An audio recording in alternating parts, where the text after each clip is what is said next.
Savez-vous quels étaient les équipements culturels dont bénéficiaient les Andernosiens il y a 25 ans? Eh bien, il y avait 2 cinémas en centre-ville. Et nous avions aussi un autre élément, une entité culturelle qui était exactement ici, qui faisait 300 places, avec une scène de théâtre, des coulisses, des loges.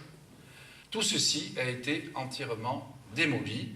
Nous n'avons plus le cinéma chez Bachet, a été supprimé, l'espace culturel a été supprimé et remplacé par une salle, je ne sais pas comment la qualifier d'ailleurs, la salle des poteaux.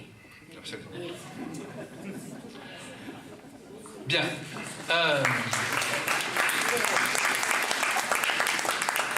Nous allons impulser un projet privé d'un complexe cinéma d'envergure intercommunale. Nous avons beaucoup de lotissements, je pense qu'il est temps aujourd'hui de penser aux loisirs. Et il y aura au centre-ville un espace culturel communal, comme il y a à Biganos, comme il y a à Gujan-Mestras, comme il y a à Arès, à Marcheprime. La Caravelle à Marcheprime, c'est un espace communal. Alors il faut savoir que cette solution, si nous l'avons validée dans notre liste, c'est parce que l'opérateur privé propose un service assez inédit, qui est une navette qui circulera entre l'espace du pôle loisir là-haut et le centre-ville toutes les demi-heures. Toutes les demi-heures. Ce qui veut dire qu'à chaque film, il n'y aura aucun problème, vous pourrez être à l'heure et on pourra échanger dans cet espace économique de loisirs avec l'espace économique du centre-ville des commerçants. Voilà. Et nous réaliserons ça. Le théâtre, nous l'avons imaginé il y a quelques années et nous l'avons imaginé dans le Rex en changeant un certain nombre de dispositions matérielles et spatiales, ce cinéma, pour faire un petit théâtre, non pas de poche, parce qu'on peut y faire pratiquement 300 places, et ça sera parfait. Il y a 3 pôles économiques à Andernos. Vous avez le Quasi, en descendant, nord-sud, le Quasi, toute l'activité commerçante des artères urbaines d'Andernos, et puis le port ostréicole, qui est effectivement une entité économique non négligeable. Eh bien, il faut qu'il y ait une synergie entre ces 3, et nous développerons cette synergie entre ces 3 pôles, pour que l'ensemble puisse fonctionner au mieux. 3 économies locales également, l'économie de la culture et des loisirs.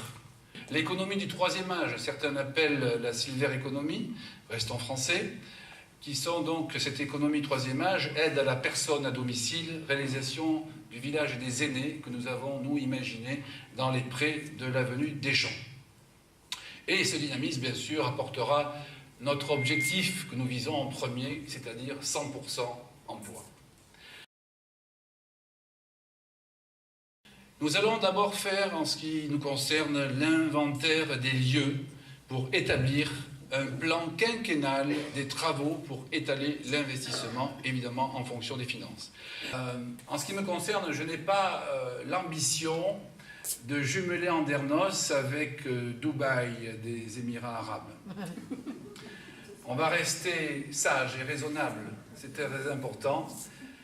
Notre slogan, vous le voyez, c'est un grand village familial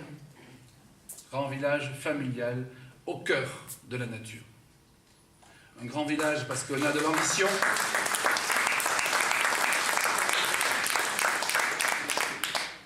Un village parce qu'il faut que nous restions dans cette dimension, on va dire, modeste quand même, également, et dans le respect de ce pourquoi nous sommes tous venus à Andernos, c'est-à-dire la nature, qui n'est pas une corne d'abondance sans fin. En ce qui me concerne, j'imposerai 10% d'espace vert pour toutes les nouvelles résidences. Ce n'est pas le cas aujourd'hui.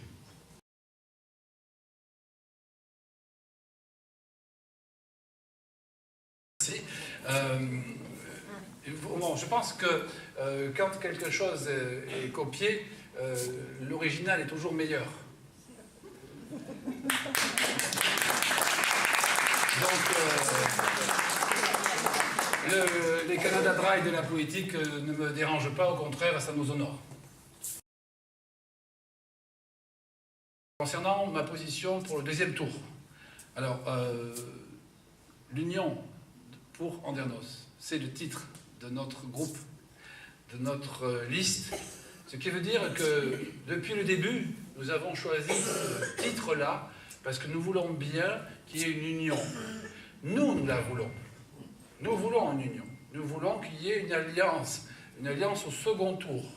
Ce qui veut dire qu'entre les deux tours, je propose aujourd'hui officiellement, ce que je n'ai pas entendu beaucoup dans la presse ou dans les vidéos, je propose vraiment une alliance au deuxième tour pour qu'on puisse se regrouper, pour qu'on puisse... Et tous mes colistiers sont d'accord pour cela. Il n'y a pas de souci, voilà.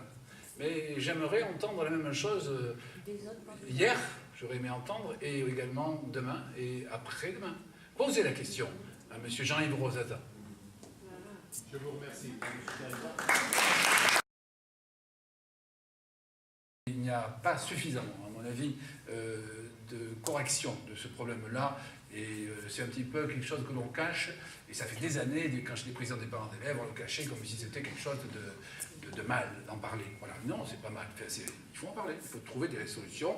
Il y a certainement des dealers sur Andernos qui sont certainement connus, hein, parce que c'est pas le pauvre du coin qui vend de la drogue. On est bien d'accord, hein? Bon.